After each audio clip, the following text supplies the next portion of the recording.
Mais moi, insulter, non, ça là, la poster papou, la poster promotion, la ticket n'a pas broche, n'a pas poster. Mais quand ça, on est analyse. Arrêtez la musique. Arrêtez. Katazoba. Big up la famille Mbote, bonjour à Batutu Baolanda Biso Sika Oyo Bollywood TV. Katazoba, la chronique intelligente. Eagle Woman na présentation. Et c'est moi trop Kitoko trop Tokutani Lisusu. Nous sommes ensemble, il n'y a pas de souci. Arrêtez la musique. Arrêtez quoi? Ninyango et si la kate, il y a une fin à toute chose. Ndenge bayelo poto balobaka. Mesdames, messieurs, Batuazo Landa Biso, moi je pense que le sujet Oyo est important et puis est sérieux. Tout le monde message, il y a directeur, il y a groupe, il y a F victime, Fali Poupa, qu'on peut sa message que balingi li sous-souté mouta finga na kombo ya Fali. Balingi pe li sous-souté mouto aza na guerre na musicien moko a utilisé Fali comme bouclier pour attaquer musicien o bazana bango na guerre. Donc bref, artiste alingi souté ba potaye buzoba. Alors qu'est-ce que ça veut dire? Il faut donc meka ko comprendre eloko oyo elingi koloba. Nga ndenge na comprendre ngo eza boye. Yo obebani na musicien moko songolo. Soit tozaki pa na ye, tozaki na opa na ye te to bosalaki kop moko boye bosaki elo moko bobengaki na plateau na yo aboyi bokomi na barando bobebani. Tango bobebani wana. Koya teke lokola bobebani kuna obandi siko kolobela Fali otie kombo Fali liboso ale banda siko ko attaquer artiste wana ko tirer. En tout cas ndenge nga na comprendre message ya Edi Badiata yango wana. Donc wana rando na musicien wana oye neti komi mutu a Fali po oyo kisaye pasi obanda ko attaquer baboyi na bango système wana. Et pona ba oyo balobelaka déjà Fali baboyi ke muta fingi Fali yo poke obandi ko finga kuna. Donc so ba fingi Fali yo salaga analyse na o normal. Musicien moko abimisi ba mbwana ye ba fingi aigle yo yaka salaka ba analyse normal. Ko kende ko finga te. Donc artiste alingi kaka ba analyse normal et salama na ba promotion. O sali promotion, o sali analyse, o sala promotion na kati ya analyse. Eloko balingi ka yango wana. Donc, ce que yebi ke nazana rando na artiste moko, koya mbangu na kaya Fali te. Que désormais, na komi muta Fali bokomona baboyi bongo. C'est-à-dire que so zana rando na musicien wana, yaka fungola téléphone na yo po téléphone na yo eza ya yo. Tia caméra na yo po eza ya yo. Tia micro na yo po eza ya yo. Banda ko charger artiste wana na kombo na yo moko. En tout cas, on na comprendre yango wana na ebité soto comprendre mabe. Pona landi pena bien vidéo wana ya directeur Edi Badiata. Donc assumer rando na yo na musicien wana en tant que yo. Koya na rando na musicien wana te en tant que mutu ya Fali, siko ozo sala rando na musicien. Bongo balingi souté. Donc, on a problème na yo na musicien, tia caméra na yo attaquer ye en tant que yo. Comme ça, ceux qui musiciens on a à poursuivre yo na justice et aux alasiko yo moko na musicien wana et aux alate Fali na sima. Je pense que nous allons comprendre dango bien. Alors, soyez des hommes, soyez des femmes, ayez des couilles. Ceux qui boivent na rando na ba musicien, boya ko sala rando en tant que bino. Oyo bena kingandi chroniqueur kingandi na musicien wana ebela kate obandi ko tirer ye yo moko. Olati bantibal, olati ba nini ba bengaka, otelemina munduki no liboso, obandi ko tirer musicien wana yo moko. Sans oza Fali comme bouclier, sans que oza Fali comme ceux qui parachute. En tout cas, ça c'est ce que moi j'ai compris. On a pona bateau baza ba pro Fali te. Bateau ba pro Fali te. Obebani na musicien na yo, obebani na motu na yo, assumer ko beba na bino moko. Koya nango ko kote Fali te. Omoni, Donc toyokani te na artiste Kingandi na ke na nga na komo lobela Fally ay na komo tirer kuna. En tout cas moi je pense que eloko yo yango ndi bazoboya. Alors pona ba pro Fally o ba yeba ndaki bazaka bato Fally baza bana ndako. Po biso za na biso ba neutre. Nga buna chaîne na ngai ti jusque là ezala nango neutre. Toloba ka vérité. Alors pona ba oyo sikoyo ezaki baza bana ndako. Bayebani penaki o muto Fally o chroniqueur Fally o bayebani toyebi bango bazwaka ba visa bakenda ba poto c'est-à-dire que bakoma confirmer. Ba wana sikoyo ata muto ye kofinga aigle. Yo salaka analyse kofinga te vandanoka na analyse. En tout cas, je pense que le message est bon parce que il faut tout éclaircir ça. Mutu muso yo kaka ba lobby boy azo comprendre le sens te. A comprendre le sens te. Donc sens eza ndengwana. Ba o baza ba pro Fally botika ko fingela Fally batu. Ata ba fingi Fally yo ko kipete betaka analyse salaka promotion. Ba oyo baza ba pro Fally te ozana rando na musicien tirer ye yo moko. Kotia komba Fally liboso te tirer mutu na yo moko. Ebe bana entre bino na bino kuna. Donc je pense que toke nango ndengwana. Alors le courage que le bureau de Fally Ipupa a eu pour annoncer que botika ko finga, botika ko tia kombo Fally na ba désordre. Moi j'aimerais que Ferrego là aussi azwa pe exemple oyo. En tout cas nga nazo zela pe yepe asalango. Pareil pour na héritier Watanabe. Pareil pour na Kofi Olomide et Nani Tigre. Pareil. En tout cas, moi, je pense que l'artiste Nyonso, il faut ba sala pe boy. Ba pe qui s'appelle ba chroniqueur na bango, ba finga na combo, ya ferreti. Arrêtez la musique. Arrêtez quoi? En tout cas, il faut faire épée à ça la démarche. A pe qui s'appelle ba chroniqueur na ye, oyo baza pro ye. Ba tika ko finga ka, ba musicien to Fally na combo na ye. Il faut faire épée à Salango. Et puis, ba chroniqueur oyo baza pro ferité, ape ki sabango pe ba atakaka ba musicien mosusu na kombo na ye. En tout cas, soto ke nango bongo, je pense que respect pe e okota na internet. Parce que on ne peut pas avoir d'un côté batu ba finga te et puis de l'autre côté batu bazo finga. Eza kitoko te. Po batako finga pe côté affaire bazali bato ko finga côté affaire bazali ya kosakana te. Donc mutu mbimba bala soka cheka caméra boy abandi ofinga. Aza kutuna tante o analyser ata muke. Ata 5 minutes apamba ya analyse ke bobo monite concert o ebeta mai kuna na concert o esalamaki boy. Baza même pas na tawana. Na kofungola caméra na ko banda kofinga. Eza na bato bayebani batala bango ka po ba afingaka. Soka ye mukola oyaka na émission sali émission normale boy. Amona ka ata musu 1K. Bazali côté affaire. Mukola ko finga te aya sali ka émission normale. Amona ka moi 1K mo boy. To moi 800 vues. Bato wana bazali. C'est parce que bayaka ko finga nde bazotala bango mingi. Donc déjà on dit bravo à Fally Ipupa pour avoir eu ce courage-là. Il y a kopekisa batu ba finga na kombo na ye, kopekisa batu ba utiliser kombo na ye na kati ya ba rando ya ba musicien. C'est une bonne chose. En tout cas, bato ba kozala na matoi, j'espère que ba koyoka. To sala ba analyse normale, ba analyse simple. Mais moi j'aimerais que faire épée salango parce que bato yo baza côté faire o ba fingaka. Na ebisio me somo qui des fois ebima côté na bango. Ota kumuzulu ba pesa sima club d'amis ebimelaka côté na bango. Ba jour wana neso bozo moni o ekomi na internet awa populaire ebimelaka côté na bango. Il faut faire épée apekisa batu na ye batika kofinga. Sala promotion la kisa batu ndenge ba osomba ba billet, osali analyse, okangi bisaka, okei. Bokomona combien ba kotala masuna ba chaîne na bango wana. Bokomona batu combien ba ndotala na ba chaîne so batiki kofinga. Ebele ba kota mpiaka.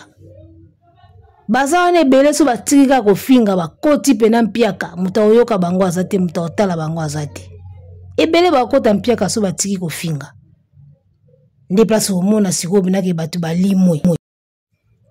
Le grand Mopao Koffi Olomide yepe fois ça la même démarche apekisa pe batu bafinga ka batu na kombo na ye batu bafinga Fally pete na kombo na ye il faut apekisa ngo botika ka Fally ye moko te ya kopekisa batu bafinga bino pe il faut bopekisa parce que batu kofinga moko bazana bakote ba musicien mususu wana en termes ya nombre tu n'as pas idée. Alors makambo ebandi ndenge nini ebandi à partir ya tiktokeuse oyo Koffi Olomide afundi kuna na poto balobi ipare liste za mulai ya bato ba classé kuna bakolika na procès liste za mulai makambo bele bakotanda ba preuve contre Fally ipupa bleu mo ndenge wana. Donc message oyo ye à partir ya plainte wana ba porter mutu ata kutu ango balobi yo ndo za na rage koleka ofungoli pena caméra na yo oye na téléphone oya kolobaki artiste kingandi alala mwana na ye les gars ata bino moko tokomi kuna ndenge nini comparer ba album sala ba analyse comparer ba nzembu comparer ba capacité ya ba salle et komiti makambo alala mwana na ye makambo soni boyi bazana ba famille banana bazana ba ami batata mwasi banoko bazali makambo boye komi ndenge nini. En tout cas à ce niveau là il fallait ka muta porter plainte ata bino moko okende koloba ke papa ya mutu alala mwana na ye nene ngwa ondimelo kwa ndingwana atoza ndoki yango na kofinga eza makambo koloba te eza soni eza salité c'est sale okuya lelo kwa ndingwana na media te ata rando yango ekomi na niveau nini. Oh basala kobeta eza wana bo critiquer basala bo critiquer ba capacité bo comparer yo komi makambo alala mwana ye papa père d'enfant kene kolala mwana ye mutandi wana tanani ayoki yango kosilika. Donc de part et d'autre moi je pense que ba musicien il faut ba pekisa batu na bango makambo kofinga sala promotion sala analyse réfléchir to suki wana soki po moni ke ba musicien ba boyi pe na ba kombo na bango ba sujet ebele ba sujet d'actualité ebele makambo zo leka ebele dans le monde ba uti ko kanga paf dedi awa oko sala analyse nango ba sujet zo bima chaque jour du jour au lendemain na monde ba sujet bima akaka. On peut parler de beaucoup de choses. Ba business izali, on peut parler à makambo bele makambo ba famille, makambo ba couple, makambo koloba na YouTube eza ebele. Tout l'équipe mingi na musique yango liga. Soko koti na page Facebook ya ba congolais musique na musique. Ba émission ka ya musique. Toutes les pages aujourd'hui ne font que la même chose. À un moment ça commence à saouler. Comment on va tous proposer les mêmes choses? Comment? Variété zaté. Tout le monde veut parler de Fally, tout le monde veut parler de Ferré, tout le monde veut polémiquer sur la musique. Page News Solingue tient information. Page News va comme au 4 ba partie ya émission, ba tia kana ba page. Mais c'en est de trop les gars. C'en est de trop. Moi ça commence à me saouler moi sur côté Facebook au Taliboy. Ba émission na ba Facebook. Donc congolais, asa lelo musu ya proposer na réseaux sociaux te ka musique, polémique Ferré Fally. Vraiment, on n'a que ça à proposer, les gars. Tout un boussano ba cerveau na bisoko, na communauté congolaise, ezala oba na poto, ezala oba na Kinshasa. Baza combien de pourcents oba lobela ka ba sujet mususu en dehors ya musique. Ou on a baza mouké, tout le monde veut parler de musique, tout le monde veut polémiquer dessus. Page news sur musique na musique, chaîne YouTube news sur musique na musique. Ba chaîne komi ebele na go mona ba chaîne fungami donc mutu to o mona ka ke musique ndezo simba to lobe la musique. Proposez autre chose les gars, proposez autre chose.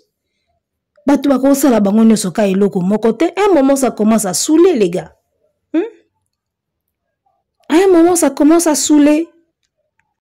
Ba analyse ya makambo mususu pe ezali. Okotika pe faire Fally Koffi Wata. Osali analyse mais na ba sujet mususu ba sujet ebele. Bon congolais bazalaka moi bizarre tango osala analyse ba sujet mususu omona ba otala te ba balinka ba yoka ka ba fanatique pe mususu pe bango Baba linga bayo kaka fere kaka na Fally. Kofi, Wata, basali ndenge nini, wana baye kotala mbango. On n'a même pas le temps à proposer bango autre chose parce que bako lingango pété. Ya ozomona ka ba insulte na ba injure ekomi parce que on a la capacité à analyser bien te ba komi siko ko finga kaka. Donc bref, en tout cas ba mission ne so ba pekisaka batu na bango ba finga rati. Comme ça to ozala bien. Batu loka ba kindingu ba kobunga na internet. Ya finga kana ekaka, afinga kana ekaka.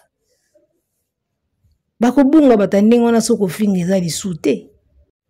Alors, namoni na analyse moko boye balobi Fally asali bien ndenga pexi batu ba finga na kombo na ye ndomboli na komike batu mususu bako sila batu mususu bako sila bako limwa to bako koma na chômage ilo moya ndengo wana ndomboli na muta publiango ya sepelaka na makambo omoni batu tu balobela Fally ondire ndomboli na ka jaloux na bango pour publication wana sali wana o batu mususu bakota na chômage so ndeni ndo so Fally aboyi balobela kombone batu bakota na ba chômage. Bon, o bakota baza o bakota pété bazali parce qu'il y a beaucoup d'autres sujets ailleurs. Hein. Tu vois? Alors quand on analyse le salami na moi batu mususu balobi o non Fally ça déjà Fally ata balobeli était asa sala déjà mingi sans ba journaliste asala déjà makambo mingi sans ba chroniqueur ata balobeli était et Fally ça déjà Fally. Oui, Fally ça déjà Fally. Fally ako communiquer na ba TV ya Libanda na Côte d'Ivoire ba TV zebele ba Canal Plus eza wana Fally ako communiquer wana et batu ba oyaka na ba concert na ye c'est vrai mais bon minimiser kate musala oyo ba YouTuber ba sala kapona ba artiste les gars au début on a bandako mona ngoka neti moi loisir mais après il faut comprendre que ba YouTuber o bazo lobela ba artiste bazo sala pe musala moko énorme mutako sabinote. Au moment qu'on surveille la billetterie ou on a ba plateforme, qu'on kende kota la billetterie. Musala ou ba YouTuber ba osala, c'est important papa. Attention. Ils ont motivé ba fan ba son ba billet, ils ont la ki sabango évolution. Nani osala musala wana, soki ba to YouTube batiki. Parce qu'il y a beaucoup d'autres sujets ba to ba ko lobela. Toko kota makama ba influenceur ba uti ko boya batu na mibali yawa mibali ba kimie o kuna o mobile ya tele makate o abensi mbali na États-Unis mbali ya kimie o kuna bazo beta ye pa fiancé na ye toko vandela ngo eza ba sujet to vandeli yango pe batu ba kotala tu vois mais ne minimisez pas le travail des youtubeurs les gars batu wana bazo sala misala omoni musala ba youtubeurs ezaka ndeni les youtubeurs c'est des gens ba chroniqueurs youtubeurs o ba lobelaka ba artiste c'est des gens au baya ko créer cop bango moko ça dit que ils sont venus d'eux-mêmes ils sont venus proposer des services aux artistes talaka mutu mo fongoli chaîne YouTube nae à comprendre que faut na talama so na lobeli feri na lobeli Fally na otalama omoni allez babandis ko lobela ba artiste ka bango moko sans que ba artiste écoute ba tinda bango de bango moko ba ye ko proposer ba service et pas ba artiste. Alors, en proposant des services et pas ba artiste, ba ko benda mo mike na YouTube, chaîne ezo mata. Entre-temps, et comme pe ko sala pe importance pe na misala pe ba artiste bazo sala. Yebisanga lelo musicien logo la fere, azala na ba YouTuber te. Mais bon mon ateke pan moko ko sala quelque part. Bato ba lakisi bato a fere ke ba streamaka na Spotify eza ba YouTuber. Bato balakisi ba fanatique ya faire comment kosomba en ligne au billet au album comment construire ce sont des youtubeurs les gars imaginez ce quoi parce que Fally ata ba youtubeurs baza quitté bon ayebi ndinga sala makam na ye mais pour d'autres artistes il nga ki zala trop de catastrophe ça dit que ba youtubeurs o bomonaka ba combien important. Au début, peut-être bazaki importante, mais nenge makambozo kendela ba koma déjà important. Bobo sana iloko wana te. Ba surveillance ya ba billetterie en ligne, biloko wana tout ba laksaka wana eza important et pas ya ba fanatique na ko sabinote. Eza important. Tala ba artiste logo la ba wera. O ba fanatique na bango non ba komi na goût ya technologie te. Mais ozo mona ke côté ba plateforme bazo galérer. Wera sa wera. Mais ce qui moto la kisabata wera teke ba votaka awa basalaka awa wera otikalaka wera mais hein Attention, ne minimisez pas le travail des youtubeurs. Baya bango moko ba proposer ba service bango moko, mais ils sont devenus maintenant très importants. Et zara lokola muto azaka na mwana na palais asala ka musala. Jeune moko aye babio maman natikala nanga yo na mwana nataila kananga yo mwana na surveiller nanga yo mwana. Ye moko aye ko proposer service na ye. Nataila kananga yo mwana tango kinda musala.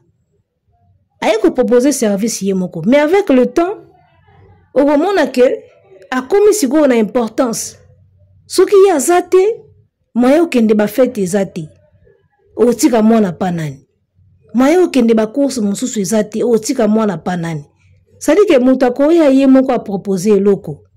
Mais avec le temps, service oazo rendre yo, a commis ko comme peu important na service wana. O kompe ko mona ke soki ya zate, moi mobulu pe koti ndako. Okotika mwana panani, okende musala ndenge nini, okende concert ndenge nini. Donc a komelio important. Attention, ba youtubeur na minito baza très important. Oui, c'est vrai to boy te fallait a dia fali faire a déjà faire, mais musala o ba youtubeur bazo sala lelo. En tout cas komi ko bakisa un plus na carrière ya ba artiste. Na ko sabinote. Surtout côté ba plateforme ndenge balandela ka masolo. Et boostaka pe ba fanatique. Boostaka pe ba fanatique ya blague te. Évolution billetterie, ndenge ni nezo kende. Attention, ba youtubeur ba koma déjà important. Ngaku tunalobaka eloko moko. Dans les jours à venir, soko kebite, ba youtubeur ba koyeko koma pe na ba contrat na ba artiste. Parce que bazo sala musala pe énorme. Bo minimizaka musala ba youtubeur te. Qui l'aurait cru que Lelo, un artiste musicien, à cause d'un concert, a foutu pe tiktokeuse moko mbongo, basaleli promotion. Qui l'aurait cru? Biso yebaka ba musicien, bata popularité, bata succès fou, bata makambutu. To koma pena lelo boye musicien na concert a sollicité ba tiktoker basa la promotion. Promotion na bango pe et apporter un plus. Simple tiktoker a outi na ndako na bango afungoli ka TikTok a komi na millions de vues. Musicien a komi kolanda tiktoker pour la promotion. Nani andimaki eloko wana? Na époque Zaïre. Ezalaka? Nani andimaki ke to koma pe période moko boye musicien pour que beta na poto fois même ba comédien. Vous comprenez? Période au théâtre na biso et mataki makas na poto ba komo sepela na ba comédien. Succès fou na poto. Bata théâtre ka o succès fou na poto. Ba mise ba koma ki obligé a okende beta boya memi pe ba comédien et ça li pe impact. Attention, le monde change. Hein? Le monde change les gars. Ya na lobi bon minimizaka misala ya ba youtubeur te. Ngande na monaka dans les jours à venir, ba youtubeur ba kokomaka na ba contrat na ba musicien. Contrat pena boito travailler na yo et kokomaka sérieux. Parce que ya musala moko bandaki loko a blague. To lobela ba musicien to zora mo ba vie. To lobela ba musicien to zora mo l'art. Mais kende ba komo koma peu important. Ba komo zo pe une place importante na carrière ya baninga. Blague te ba youtubeur ba komi ko zo une place importante na ba carrière ya ba musicien. Bazo inciter bato na ba billet, bazo laksa bato comment acheter, bazo laksa bato ba plateforme, tout ça eza ko aider ba musicien. Donc, importance ya ba youtubeur to ko négliger yango te. Oui, ba artiste ba dia na combo, ba dia na succès, mais faites attention. Lobby to yebaka te ke lelo musicien ko za na besoin ya youtubeur pour la promotion, a cause na besoin de tiktoker pour la promotion. To yebaka te ke musicien ko za na besoin ya comédien, soka ke beta na poto mais ma comédien to mona période wana. Bazo mema ba comédien na poto pour makambo pesa. Donc le monde change au fait. Mundele kolola olamuka mukile zo changeaka ba données zo changeaka. Kande baloba ke moto ko négliger lelo ke balobi ko za na besoin na ye. Mukile kende bongo. Mukile zo kende bongo na kala ba mise bazaka ba top de top. Lelo ba humoriste ba komi na ba succès. Humoriste a obeta na casino atondisi, musicien na casino asieti. Nani akoka ondimelo kandingwana. Na ba période tozalaka Zaïre. Ndenge musique penezaka musique na mboka na biso. Donc le monde change les gars. Le monde change. Lelo pena un humoriste aye atondisi pena salle plein. Musicien pe aye boy nzadi.